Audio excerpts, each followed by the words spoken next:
Shalom, Bapak Ibu, saudara sekalian yang dikasih dalam Tuhan. Kembali pada malam hari ini kita akan merenungkan firman Tuhan. Firman Tuhan akan saya bacakan dari Injil Yohanes. Injil Yohanes pasal 14 ayat 27.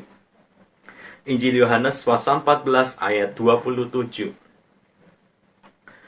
Damai sejahtera kutinggalkan bagimu, damai sejahteraku kuberikan kepadamu, dan apa yang kuberikan tidak seperti yang diberikan oleh dunia kepadamu. Janganlah gelisah dan gentar hatimu. Demikianlah firman Tuhan. Bapak Ibu yang dikasih dalam Tuhan, tema renungan kita adalah janganlah gelisah hatimu. Bapak Ibu yang dikasih dalam Tuhan, kedamaian, rasa aman, ketenangan adalah satu hal yang kita cari di masa-masa sekarang ini. Tidak usah di masa sekarang ini di tengah pandemi, Bapak Ibu. Ketika kita ada dalam kesulitan, permasalahan hidup, kita pun membutuhkan kedamaian. Kita membutuhkan damai sejahtera. Dan terkadang ketika kita ingin mencari damai, kita ini mungkin berlaku seperti kutu loncat. Kita mencari damai di tempat-tempat tertentu. Di tempat A, kita mencari, ternyata tidak menemukan, kemudian kita loncat ke tempat B.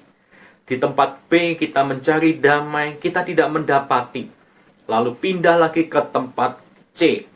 Begitu seterusnya sampai akhirnya kita kelelahan sendiri. Kita mencari damai di situasi, kondisi, tempat yang berbeda-beda. Berharap kita memperoleh kedamaian. Namun kita tidak mendapati adanya damai. Yang ada malah hati kita semakin gelisah. Kalau kata orang Jawa, kemerungsung, Bapak Ibu. Atine iki kemerungsung, hatinya ini gelisah, galau, dan lain sebagainya. Tidak tenang, tidak nyaman. Kita membutuhkan damai yang sungguh mendamaikan, menimbulkan damai sejahtera di dalam hati dan pikiran kita. Dari manakah kedamaian itu datang? Kedamaian, damai sejahtera itu datang dari Tuhan sendiri. Damai yang sejati hanya Tuhan yang bisa memberikan bagi kita. Damai di dunia ini tidak bisa melegakan hati dan pikiran kita. Damai yang diberikan oleh dunia ini terkadang membuat kita lelah, capek, karena kita harus mengejar dan terus mengejar kedamaian itu. Terkadang dunia menawarkan materi, harta, untuk membuat kita tenang, untuk merasakan damai. Namun rupa-rupanya itu hanya sesaat. Tidak ada damai di sana. Bapak Ibu yang dikasihi dalam Tuhan, oleh sebab itu Tuhan Yesus menjanjikan seorang penolong, seorang menghibur, yang akan menghiburkan, yang akan menolong, yang akan memberikan damai sejahtera yang jauh melampaui segala akal. Damai sejahtera yang sejati. Dari manakah itu, Bapak Ibu? Dari Roh Kudus sendiri. Roh Kudus pribadi yang ketiga dari Allah Tritunggal. Dia adalah pribadi Allah yang turun ke dalam dunia ini sesaat setelah Yesus naik ke surga. Roh Kudus dijanjikan akan menolong, akan menghibur orang percaya. Roh Kudus akan menyertai setiap langkah kehidupan orang percaya. Roh Kudus bukanlah sekedar roh atau kuasa atau suatu hal yang mistik. Roh Kudus adalah pribadi dari Allah sendiri. Allah sendiri yang akan menolong, Allah sendiri yang akan menghiburkan. Dia adalah Allah yang Immanuel, dan itu ternyata terbukti benar. Ketika Roh Kudus turun, Roh Kudus hadir dan menyapa setiap orang percaya. Tuhan Yesus berjanji tidak akan membiarkan kita sebagai yatim piatu. Roh Kudus akan turun, Roh Kudus akan menolong, menghiburkan kita. Roh Kudus inilah yang akan menuntun kita ke jalan yang benar. Roh Kudus yang akan membawa kita kepada kedamaian yang sejati.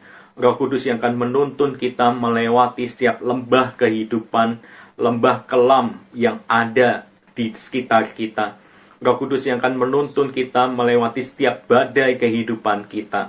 Roh Kudus yang akan memberikan ketenangan, Roh Kudus yang akan memberikan damai sejahtera itu. Bapak Ibu yang dikasihi oleh Tuhan, kedamaian bukanlah absennya penderitaan, absennya masalah. Kedamaian itu kehadiran Tuhan di tengah-tengah masalah, kehadiran Tuhan di tengah-tengah badai kehidupan kita, kehadiran Tuhan di tengah-tengah pergumulan hidup kita. Kehadiran Tuhan memberikan rasa aman, kedamaian yang sejati, damai sejahtera yang jauh melampaui segala akal pikiran kita. Sekarang yang jadi pertanyaannya adalah, apakah kita sekarang ini merasakan hadirnya Tuhan dalam kehidupan ini? Apakah kita saat ini sungguh menghayati bahwa Allah hadir bagi kita, Allah hadir untuk kita, Allah mau menyapa setiap kita melalui firman-Nya, melalui perenungan kita, melalui doa-doa yang kita ungkapkan kepadanya. Apakah kita saat ini merasakan kehadiran Tuhan di tengah-tengah kehidupan kita? Bapak Ibu yang dikasihi dalam Tuhan, janganlah gelisah hatimu. Tinggallah di dalam Tuhan. Tinggal tenang bersama dengan Dia. Tuhan akan menuntun kita langkah demi langkah hidup kita. Tuhan akan memimpin kita step by step. Tuhan akan menggandeng tangan kita. Tidak akan membiarkan kita berjalan seorang diri.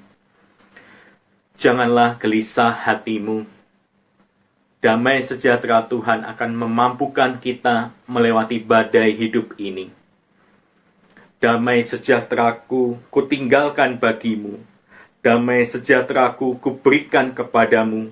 Dan apa yang kuberikan tidak seperti yang diberikan oleh dunia kepadamu. Bapak Ibu yang dikasihi dalam Tuhan, kiranya firman Tuhan malam ini boleh kembali menguatkan kita, boleh membuat kita tenang, boleh membuat kita merasakan damai sejahtera dari Tuhan sendiri. Lewat kehadiran Roh Kudus yang ada di dalam diri kita, kiranya Roh Kudus akan selalu menghiburkan dan akan terus menolong kita melewati badai kehidupan ini. Amin. Mari kita bersatu dalam doa. Tuhan, tolong kami untuk kami boleh tetap merasakan damai sejahtera Tuhan. Di tengah kegelisahan hati kami, di tengah kekhawatiran, kecemasan yang kami alami, kiranya kami boleh tetap merasakan damai sejahtera Tuhan. Kiranya Roh Kudus yang telah Engkau utus boleh menghiburkan dan menolong kami. Sebagaimana janji-Mu ya Tuhan, Engkau akan selalu menyertai kami sampai kepada akhir zaman, sampai pada kesudahannya. Biarlah kami boleh terus merasakan hadir-Mu dalam hidup kami. Kami boleh tetap tinggal tenang bersama dengan Tuhan. Kami boleh tetap tinggal bersama dengan Tuhan, melewati setiap badai hidup ini. Tolong kami ya Tuhan, berikan kami hikmat, berikan kami kekuatan, untuk kami boleh survive di tengah pandemi ini, di tengah penderitaan yang ada, di tengah masalah yang kami hadapi. Berikan kami ketenangan, rasa aman, kedamaian. Tolong kami ya Tuhan. Terima kasih ya Tuhan. Berkati untuk istirahat kami. Biarlah kami boleh menikmati malam hari ini bersama dengan Tuhan. Kami boleh tetap tenang, tinggal bersama dengan Tuhan. Merasakan hadirnya Tuhan yang ada di dalam hati kami masing-masing. Terima kasih ya Tuhan. Inilah setiap doa kami. Hanya di dalam nama Tuhan Yesus kami sudah berdoa. Amin. Selamat malam Bapak Ibu, Tuhan Yesus memberkati kita sekalian.